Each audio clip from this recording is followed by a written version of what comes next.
ये वीडियो खास उन स्टूडेंट्स के लिए है जिनका एग्ज़ाम 30 और 31 को है, क्योंकि 23, 24 और 25 जो 3 दिनों में दो शिफ्ट में एग्ज़ाम हुए थे, टोटल 6 शिफ्ट। उसमें जो मोस्टली बच्चे जो गलतियां कर रहे हैं, उन गलतियों को मैं यहाँ पे हाईलाइट करने जा रहा हूँ। और मैं आपसे यही रिक्वेस्ट करूँगा कि अगर आपका एग्ज़ाम 30 या 31 के किसी भी शिफ्ट में है तो इस वीडियो को आप पूरा देख के जाना। मैं निश्चित इस बात को पूरे गारंटी के साथ बोलता हूँ, अगर आप मेरी कही हुई बात को परख लोगे, समझ लोगे और उस पर थोड़ा अमल कर लोगे तो निश्चित आपको 10 से 12 क्वेश्चंस का फ़ायदा देखने को मिलेगा।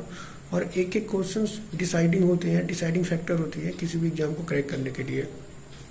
और जो सबसे ज़रूरी चीज़ है उस वीडियो में यही है कि जो 23, 24, 25 में जिन बच्चों के नंबर काफ़ी कम हुए हैं या जिनके भी आप देखोगे बहुत ज़्यादा नेगेटिव मार्किंग आए हैं, उसके पीछे का एक ही रीज़न है।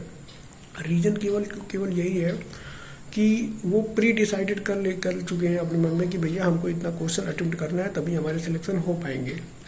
और काफ़ी सारे टीचर्स हैं, काफ़ी सारे यूट्यूबर्स हैं और लोगों के मन में ये, स्टूडेंट के मन में ये पहले से ही डाल दिया गया है कि अगर आपके स्कोर 220 के नीचे आएगा तो आपका सिलेक्शन नहीं होगा, क्योंकि कंपटीशन बहुत ज़्यादा है। री एग्ज़ाम हुआ है, फिर से बच्चों को समय मिल गया 6 महीने का, तो बच्चे काफ़ी ज़्यादा पढ़ाई कर लिए हैं। ये चीज़ बच्चे पहले से ही प्री डिफाइन करके, प्री डिसाइड करके मन में चले आ रहे हैं। इससे हो क्या रहा है, जैसे ही आप देखोगे पेपर का लेवल अच्छा आ रहा है, आप देखोगे हिंदी में थोड़े से टिपिकल क्वेश्चंस पूछे जा रहे हैं, गद्यांश थोड़े अच्छे लेवल के आ रहे हैं। इतनी आसानी से आप उसमें आंसर नहीं खोज पाओगे। गद्यांश में डुअल मीनिंग टाइप का आ रहा है, आपको समझना पड़ेगा गद्यांश को पूरी तरीके से, उसका अर्थ निकालना पड़ेगा। और आप देखोगे कि मैथ्स में थोड़े कैलकुलेटिव क्वेश्चंस आ रहे हैं, है ना।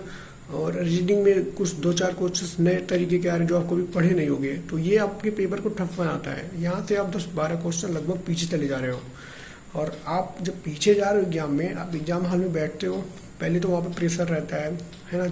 आती हुई चीज़ें भी वहाँ पे आपको नहीं आती हैं, मतलब जो चीज़ आप मॉक टेस्ट में आसानी से कर लेते थे, वहाँ पे आप देखोगे आपसे वो चीज़ें नहीं हो पाती हैं। मतलब आप कितना भी तेज रहो पढ़ने में, वो सामने जो घड़ी लगी होती है उस पर जब टिक टिक नज़र जाती है बार बार, वो आपके ऊपर एक प्रेशर क्रिएट करता है।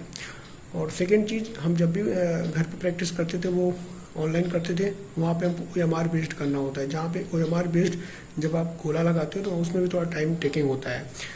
तो ये सब प्रेशर जब वहाँ पे एग्जाम हॉल में पड़ता है तो वहाँ पे टाइमिंग की कमी होती है। फिर टाइमिंग की कमी होगी तो आप देखोगे कि मेरे नंबर ऑफ अटेम्प्ट काफ़ी कम हो रहे हैं। और बच्चा पहले ही सोच के गया कि अगर 220 नंबर से यानी 110 क्वेश्चन से कम हम सॉल्व करेंगे, सही नहीं कर पाएंगे तो मैं वैसे ही बाहर हो जाऊँगा कंपटीशन से।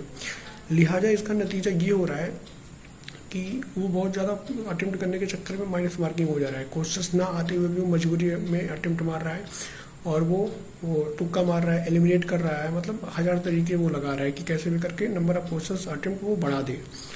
यही दिक्कतें हैं कि अच्छे बच्चे जो काफ़ी ज़्यादा पढ़ने में ठीक हैं, उनके अच्छा खासा निगेटिव मार्किंग आए हैं। मतलब 30 क्वेश्चन गलत हो रहे हैं। मतलब मैंने देखा है अच्छे बच्चों के जो काफ़ी अच्छे हैं पढ़ने में, रैंक होल्डर्स हैं, उनके भी आप देखो कि मिनिमम 15 से 20 क्वेश्चन गलत हो रहे हैं। वो क्यों हो रहे हैं? क्योंकि आप पहले से मन में ये बैठा के रखते हो कि भाई हम तो इतना अटेम्प्ट करेंगे तभी हमारा सिलेक्शन होगा। बट ये सबसे बड़ा फॉल्ट है। देखो अभी 30 और 31 वाले को क्या करना है, आप एक बार देख लो पेपर उठा के कि भाई वहाँ पे जब आप पेपर देने जाना तो ये देख लेना कि भाई पेपर का लेवल क्या है। आपको आइडिया हो जाएगा कि इस तरीके पेपर में हम कितना अटेम्प्ट हमको सही रहेगा हमारे लिए, क्योंकि इतना तो आप समझदार रहते ही हो। बाकी आप कुछ ऐसे बच्चों से बात करो, आप बहुत सारे वीडियोस पढ़े हैं, रिव्यूज़ पढ़े हैं, वहाँ बच्चे की रिव्यूज़ देखो, बच्चों वहाँ पे आपको बता रहे हैं कि भाई ज़्यादा अटेम्प्ट मत करना। बस मैं तो 100 बात की एक ही बात बोलूँगा, अगर आप 31 और 30 वाले मेरी वीडियोज़ को देख रहे हो, मैं आपसे एक ही बात कहूँगा कि भाई जितना आएगा उतना सही करके आ जाना। अगर आप तुम्हें 110 आएगा तो 110 सही करके आ जाना। मैं ये 5 क्वेश्चन तुम रिस्क ले लेना। मोस्टली मैक्सिमम 10 क्वेश्चन, 10 से ज़्यादा मत करना जी, ठीक है। 10 से ज़्यादा तुक्का मत मारना। वो भी कब मारना, जब 2 ऑप्शन दिखे उसी में तुक्का मारना, एलिमिनेट करके। तो बस इतना करके आना। और पहले से ही मन में ये बैठा के मत जाना कि भाई 220 हम सही करके आएंगे, 110 क्वेश्चन सही करके आएंगे तभी हमारा सिलेक्शन होगा। वो डिपेंड करेगा पेपर का लेवल कैसा है। बस तुम इतना करना, ज़्यादा अटेम्प्ट करने के चक्कर में मत रहना। अगर तुम 120 से 125 क्वेश्चन कर रहे हो, तुम्हें लग रहा है कि मेरी एक्यूरेसी काफ़ी अच्छी है, इनफ रहेगा उतना, है ना। 200 नंबर भी अगर प्लस जा रहे हो, 100 क्वेश्चन भी अगर ठीक ठाक कर दिए हो, तो मान के चलो तुम फाइट करोगे अच्छा खासा, फाइनल तक भी जा सकते हो।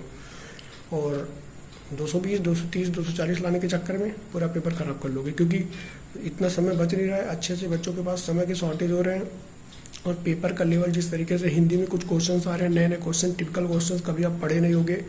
गीदड़ का स्त्रीलिंग पूछ रहा है, कभी पढ़े नहीं होगे उसको।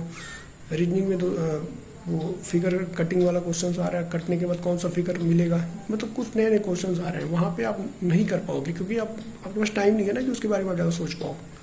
आप जो पैटर्न होता है पेपर का उसी के अनुसार ही चल पाओगे। तो बस ये सब चीज़ें ध्यान रखना। बाकी सीप स्कोर के लिए मैंने बता ही दिया है। अगर बस 200 प्लस स्कोर करो, कोई सा भी कैटेगरी हो, जनरल कैटेगरी की बात करो, मेल की 200 प्लस करो, महिलाएं हैं तो 190 टू 195 इतना करके आओ जनरल कैटेगरी से। बाकी अदर कैटेगरी वाले इससे नीचे रहोगे तो हो ही जाएगा फिर 2-4-5 क्वेश्चन।